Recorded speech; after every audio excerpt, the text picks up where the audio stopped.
Bismillahirrahmanirrahim. Assalamualaikum warahmatullahi wabarakatuh. Salam sejahtera untuk kita semua. Perkenalkan, nama saya Vicky Prayogi. Saya adalah dosen S1 Program Studi Bimbingan dan Konseling STKIP PGRI Bandar Lampung. Pada kesempatan kali ini, yaitu pada poin pengajaran, saya akan menjelaskan salah satu mata kuliah yang saya ampu, yaitu mata kuliah Teori dan Teknik Konseling dengan bobot 3 SKS, 3 teori dan 0 praktik.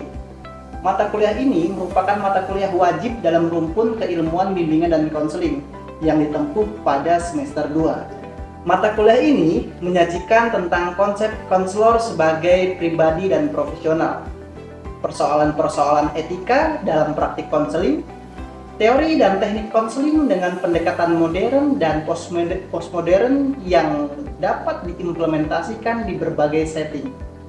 Melalui mata kuliah ini, mahasiswa juga diharapkan menguasai berbagai teori dan teknik konseling sebagai dasar pengambilan keputusan dalam intervensi konseling maupun sebuah penelitian bimbingan dan konseling berdasarkan teori dan teknik konseling yang relevan.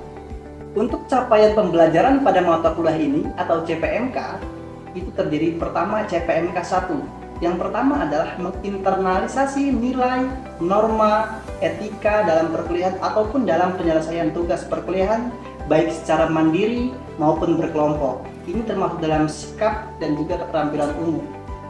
Untuk CPMK 2, yaitu mampu menjunjung tinggi nilai kemanusiaan dalam menjalankan tugas layanan bimbingan dan konseling berdasarkan agama, moral, dan juga etika. Masuk dalam sikap 2. CPMK yang ketiga, yaitu mahasiswa menguasai teori dan juga teknik konseling dan mampu mengintegrasikan teori dan teknik konseling guna pengambilan keputusan pada layanan konseling yang efektif dalam berbagai setting. Ini masuk dalam pengetahuan, keterampilan umum, dan juga keterampilan khusus. CPMK yang keempat, yaitu menganalisis dan juga mengklasifikasikan berbagai teknik konseling dan juga langkah-langkah implementasinya berdasarkan masalah di bidang bimbingan dan konseling. Masuk dalam pengetahuan, keterampilan umum, dan juga keterampilan khusus. Berikut ini adalah materi pembelajaran yang saya berikan kepada mahasiswa. Di antaranya, materi yang pertama adalah pendahuluan.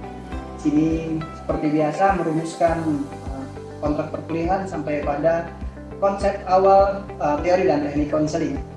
Materi yang kedua yaitu the counselor as person and professional. Materi yang ketiga yaitu ethical issues in counseling practice. Materi yang keempat yaitu teori dan teknik konseling psikoanalisis. Materi kelima yaitu teori dan teknik konseling eksistensial.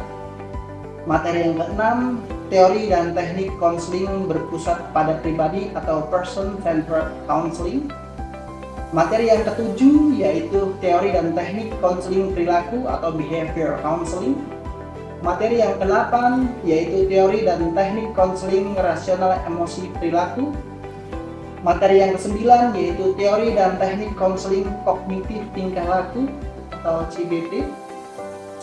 Materi ke-10 yaitu teori dan teknik konseling realita. Materi ke-11 teori dan teknik konseling ringkas berfokus solusi. Materi ke-12 yaitu teori dan teknik konseling naratif. Dan yang terakhir adalah teori dan teknik konseling keluarga. Pada proses pembelajaran yang dilakukan pasca pandemi COVID-19 saat ini dilakukan secara tatap muka secara langsung. Untuk metode pembelajaran yang digunakan menggunakan pendekatan student centered learning. Ya, metode ini digunakan agar mahasiswa lebih aktif berperan dalam perkuliahan. Sedangkan untuk model pembelajaran yang digunakan adalah model problem based learning atau PBL, di mana pada beberapa pertemuan awal mahasiswa akan diberikan sebuah kasus untuk dianalisis dan juga menggunakan model project based learning atau PJBL. Ya, di sini di mana mahasiswa akan diminta untuk mengembangkan sebuah mind map tentang hakikat tahapan, dan juga teknik berbagai konseling, pendekatan konseling. Untuk metode yang digunakan setiap kegiatan proses pembelajaran adalah diskusi dan juga tanya jawab. Untuk aspek asesmen pada mata kuliah ini meliputi yang pertama adalah presensi dan sikap, yaitu berupa keaktifan mahasiswa di setiap proses pembelajaran. Yang kedua yaitu aspek tugas, yaitu terdiri dari tugas individu maupun kelompok, melihat bagaimana kebenaran penjelasan, kemampuan berkomunikasi, dan juga kerjasama dalam kelompok. Kemudian yang selanjutnya adalah aspek ujian tengah semester, yaitu berupa tes berdasarkan materi pembelajaran yang sudah dilakukan selama kurang lebih 7 pertemuan. Lalu yang terakhir adalah ujian akhir semester.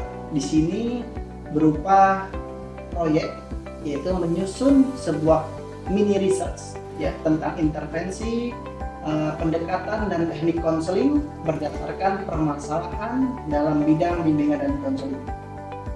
Itu saja yang bisa saya sampaikan. Untuk melihat bagaimana proses perkuliahan yang saya lakukan, berikut saya tampilkan cuplikan video proses perkuliahan atau pembelajaran pada mata kuliah teori dan teknik konseling. Selamat menyaksikan.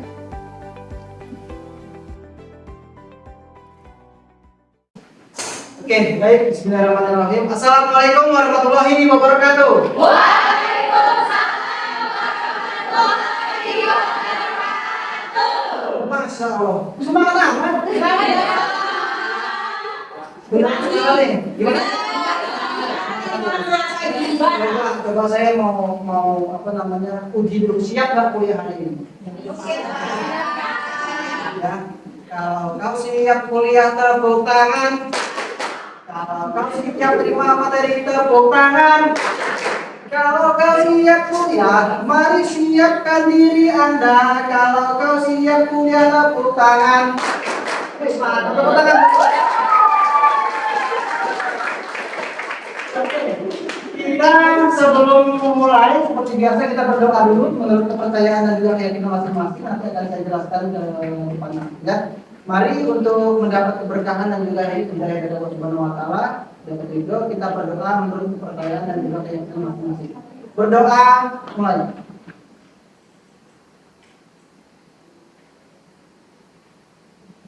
Oke, berdoa selesai. Nah, kita hari ini akan melakukan perkuliahan tentang teori dan teknik konseling realita. Jadi kita akan membahas terkait konseling realita. Jadi tujuannya apa? Tujuan daripada perkuliahan hari ini diharapkan kalian dapat menganalisis ya hakikat tahapan teknik konseling realita. Itu utamanya. Nanti juga ada tambahan-tambahan terkait pribadi sehat dan tidak sehat, kelebihan dan kekurangan konseling realita. Tapi fokusnya adalah kalian bisa menganalisis bagaimana sih, apa sih hakikatnya, apa konseling realita ini, ya? Bagaimana tahapannya? Tekniknya seperti apa? Nah, kemarin sudah belajar ya teknik sebelumnya. Nah, sekarang kita fokus kepada teknik realita. Semua kita harus tahu dari Genesis teori, ya teori realita. Nah, kapan? Nah, ini berdasar mulai dari 1953, 57. Jadi tadinya psikiater dia. Ya. Dia ini bertolak belakang dengan Sigmund Freud. Nah, kalau Sigmund Freud kan bahwa ada ego, super ego ya. Dia lebih ke kimia. Nah, kalau umpamanya psikoanalisa kan ada pengalaman masa kecil dan lain-lain. Bagaimana ada si mimpi, analisa mimpi dan sebagainya. Ini dia lebih pada kondisi saat ini. Ya, oke, singkat saja sejarahnya. Nanti kita belajar sejarah, belajar. Yang penting tahu ya, ini siapa? William. Bukan Boy? Iya. Lalu gimana hakikat manusia? Bagaimana sih William Glasser tadi memandang manusia? Bagaimana choices theory tadi memandang manusia? Ya, kalau di materi sebelumnya ada dikatakan bahwa manusia itu adalah unik, ya kan? Pintar, cerdas. Nah, kalau konseling realita itu berdasarkan kebutuhan dasar manusia seperti Maslow. Siapa yang nggak pengen mencintai dan dicintai? Artinya bahwa ya semua orang juga pengen ada kontak mata, ada kontak ya, ada kontak batin yang menghubungi gitu ya. Nggak mungkin kan kita nggak pengen begini. Artinya kita pengen dibilang sayang, senengin. Makanya perlu adanya hubungan. Ada nggak sekali nggak menyapa siapapun, ada nggak? Nggak ada, pasti kan baik itu orang tua, ayah, adik, kakak, ayah, beb, abi, ya kan? Ayah, bunda. Nah, inilah perlunya adanya interaksi dan hubungan yang baik dengan orang lain. Perlu mencintai dan dicintai, love and belong, memiliki. Aku ingin memiliki. Ya, sebutukan. Kemudian power and assessment, kekuatan dan prestasi. Siapa yang ingin dapat nilai A mata kuliah ini? Maka dari itu ya. Nah, ketika merasa pandai dan mampu memiliki harga diri dan di atas kontrol. Ini butuh mereka untuk memiliki bahwa saya adalah pemula, saya adalah pengen mencapai prestasi dan juga penilaian. Ini kebutuhan manusia. Ya. Pengen nggak dihargai? Pengen. Malah PNS. Ya kan? Ya kan? Mbak Imada punya bisnis online yang konsepnya satu hari 100 juta. Ya kan? 50. Nah, nanti bisa dipakai tahapan DDP. Kenapa kalau 50? Kita evaluasi kenapa kok baru 50 dapatnya sehari. Bagaimana perencanaan supaya dapat lebih dari 50? Bisa juga digunakan untuk konsep. Untuk yang selanjutnya adalah freedom. Ya. This is the freedom. Itu kingdom. Kingdom apa sih? Tahu sih kan? Dragon. This is the kingdom.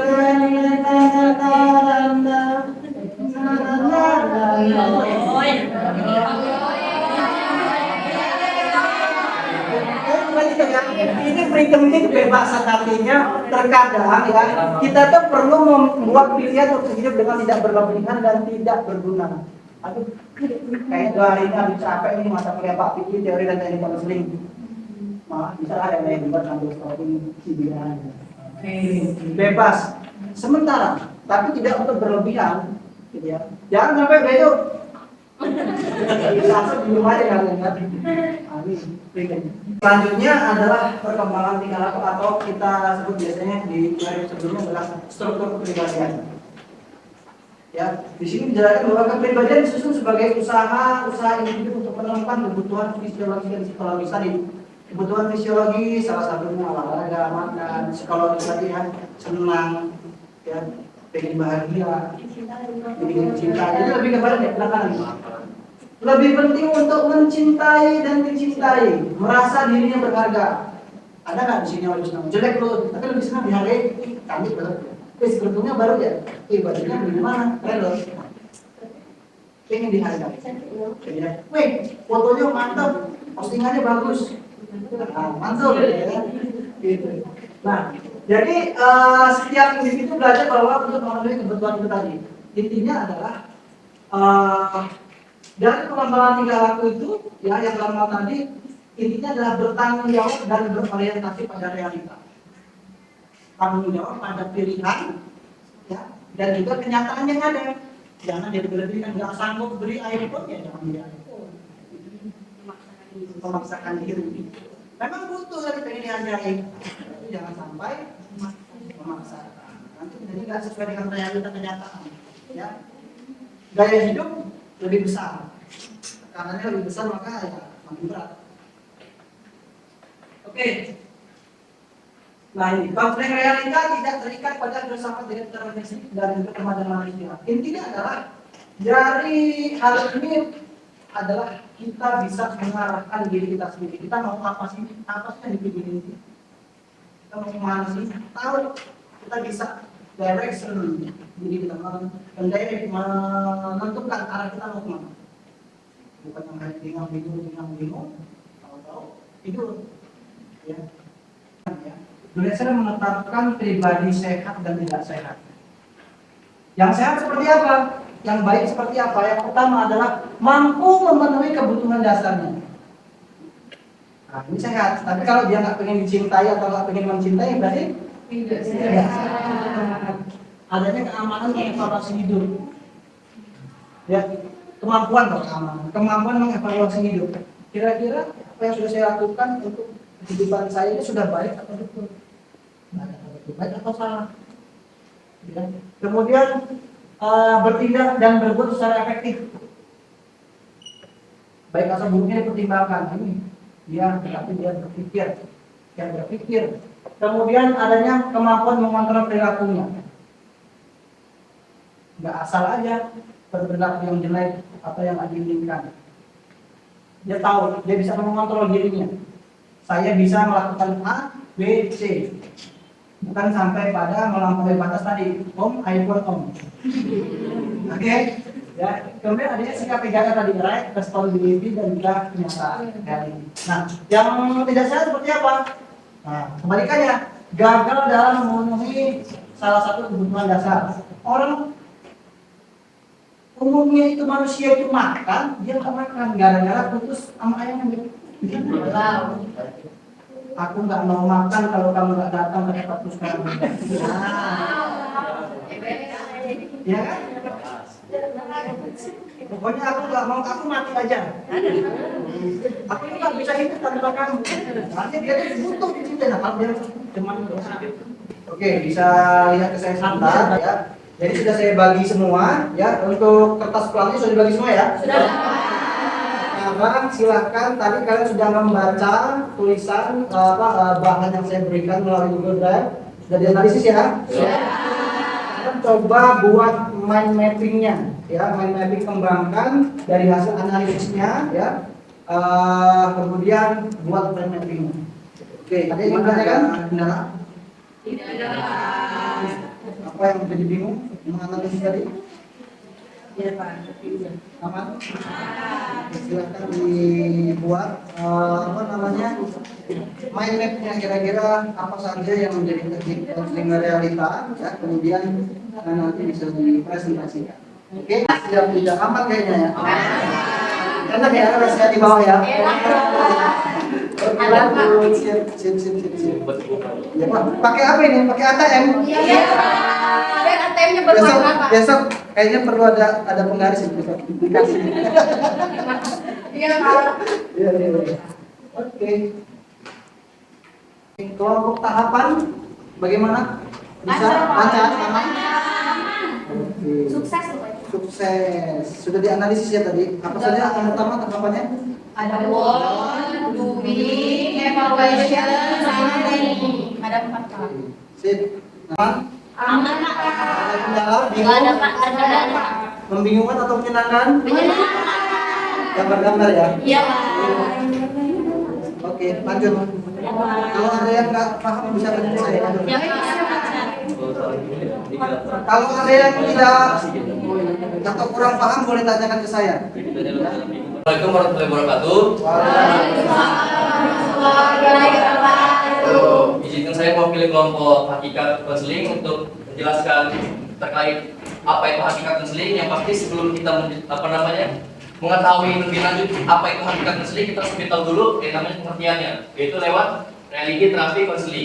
Bagaimana untuk terlibat dalam mengevaluasi dirinya atau bagaimana peran sebagai konseling. Tahu dulu sejauh mana dia terkena yang namanya problematika, terkena masalah yang dihadapi oleh klien. Terus yang kelima adalah konselor, yaitu sebagai guru atau sebagai pembimbing untuk konseling. Baik sekali apa yang sudah disampaikan oleh kelompok hakikat konseling. Kasih tepuk mantul. Mantap betul. Oke, baik. Saya akan coba menjelaskan sedikit terkait dengan kuliah, boleh. Tapi ada konsekuensinya. Mau belajar, mungkin konsekuensinya dapat nilai bagus. Nggak mau belajar ya, mungkin nilainya pas-pasan. Ya, sampai pada penolakan terhadap transparansi seperti yang dijelaskan Mas Hera tadi, fokus pada kondisi kekinian. Jadi pada saat ini seperti apa? Tidak pada masa lampau lagi permasalahan. Sekarang maunya apa? Assalamualaikum warahmatullahi wabarakatuh.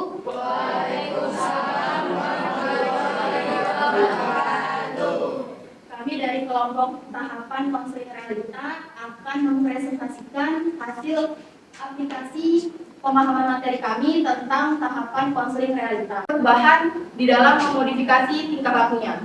Lalu yang terakhir ada planning. Planning ini merupakan suatu perencanaan yang realistis serta komitmen dari individu itu sendiri untuk memenuhi kebutuhannya. Kebutuhannya di sini yaitu perubahan atau tingkah laku. Contoh untuk pertanyaan WON ini, apa yang ingin kamu lakukan? Jadi kita sebagai konselor bisa mengatakan atau bertanya kepada konseling kita, apa yang ingin kamu lakukan, apa yang ingin kamu capai, itu contoh pertanyaannya. Kedua, untuk yang kelompok tahapan konseling realita presentasikan, kenapa di situ harus melewati tahap one, doing dan evaluation, baru nyampe planning? Kan seharusnya itu kita melakukan one dulu, planning, doing, baru evaluasi. Karena kan seharusnya ada keinginan, merencanakan, melakukan, baru kita mengevaluasi. Kenapa harus ada evaluasi dulu, baru nanti merencanakan? Kenapa? Terima kasih atas waktunya. Oke, baik, saya akan coba menjawab pertanyaan dari saudara Ahmad. Oke, kan di sini yang pertama tuh ada one, doing, sama evaluation, terus planning. Kenapa tidak planning dulu ya? Karena kan teori konseling realita ini merupakan teori yang memodifikasi tingkah laku kan. Kita jadi di dalam memodifikasi tingkah laku itu pasti kita harus mempunyai keinginan dulu dong. Kita tidak Ya, kenapa setelah what itu kok do? Ya, planning dulu, ya baru evaluasi dulu, baru planning. Sedangkan pertanyaan yang kedua tadi, kenapa bukan planning dulu, baru evaluasi? Mas Era, gitu ya, di sini menginginkan suatu hal, ingin kuliah S2 graduate beasiswa. Untuk mendapat itu, apa yang sudah dilakukan? Makanya di sini ada link yang dilihat, menggali yang dilakukan Mas Era untuk melakukan untuk mencapai tujuan tadi yang diinginkan apa? Lalu dievaluasi. Kenapa? Supaya ya. Assalamualaikum warahmatullahi wabarakatuh. Kami dari kelompok teknik konseling realita akan mempresentasikan hasil kerja kami terkait teknik-teknik dalam konseling realita. Yang pertama ada confrontation, yaitu mengkonfrontasikan tingkah laku konseling yang tidak realistis. Di sini tuh contohnya misal pada saat melakukan teknik konseling, sang konselor memberikan contoh terlebih dahulu kepada sang konseling, kemudian sang konseling bisa mencontoh dari apa yang dicontohkan sang konselor. Selanjutnya ada homework assessment. Saudara-saudari yang saya banggakan sudah sampai di akhir. Tadi kalian sudah banyak melakukan kegiatan proyek hari ini. Sekarang saya ingin tanya. Nah, pendengarnya yang pertama adalah bagaimana perasaannya? Senang, bahagia, bingung, sedih, khawatir? Perasaannya, Mbak? Baik Pak, dari awal sih sempat bingung Pak, karena kan belum mengerti. Tadi setelah melakukan pembagian kelompok dan melakukan diskusi, diskusi bersama ya. Pak, cukup puas dan senang Pak. Senang ya, senang ya. Mas Boy senang? Siap, senang Pak. Senang nggak? Senang disuruh senang lagi. Senang nggak? Senang Pak. Senang, oke. Artinya ini adalah perasaan kalian mengikuti proyek hari ini. Kalau saatnya memang marah, sedih ya, ungkapkan. Ya. Senang apa marah? senang. Hal baru apa yang didapatkan dari perkuliahan hari ini? Atau pengalaman apa yang didapatkan? Ada yang ingin berbagi? Saya Pak. Oke, silakan Mbak Dila. Dari perkuliahan hari ini saya mendapatkan materi baru Pak. Oke. Pelajaran pertama contohnya tentang tahapan Oke, konseling realita. konselingnya. Terus juga sama teknik dari konseling realita Pak. Oke, baik. Tahapannya ada apa aja? Tahapannya ada 4. Apa? Ada one, One, doing, evaluation, Oke, tepuk tangan buat kita semua. Oke, tadi sudah hal baru apa yang dapatnya sudah dijelaskan. Sekarang tolong berikan saran perbaikan untuk pertemuan berikutnya. Ada Pak? Boleh? Oke, silakan Mas Hera, silakan. Ya. Izin Pak ya. menambahkan saran. Setuju dengan Mbak Aini tadi karena tadinya saking sebelumnya dengan pembelajaran tadi, saya sampai merasa kayaknya waktu pembelajaran ini kurang, Mbak. Untuk kurang. Iya. Siap. Yang namanya pengetahuan itu kan harus terus asal terus lebih gitu, Pak. Oke. Itu Terus harus yang warna-warna ya. Seru banget Pak. Siap, makasih Mas Era, diupayakan nanti ya, karena kita 3 SKS ya, 3 SKS. Oke, Mbak Zeni, ada tambahan saran perbaikan untuk pertemuan berikutnya? Baik lagi izin menambahkan saran ya Pak ya. Sama seperti yang disampaikan tadi bahwa memang waktu ini terlalu sempit, maka saya berharap bahwa kegiatan yang seperti ini, pembelajaran yang seperti ini akan diteruskan bagi ke Oke, depan. dilanjutkan di pertemuan berikutnya seperti ini ya. Iya. Sampai seterusnya kita project terus pokoknya ya. Oke, kembali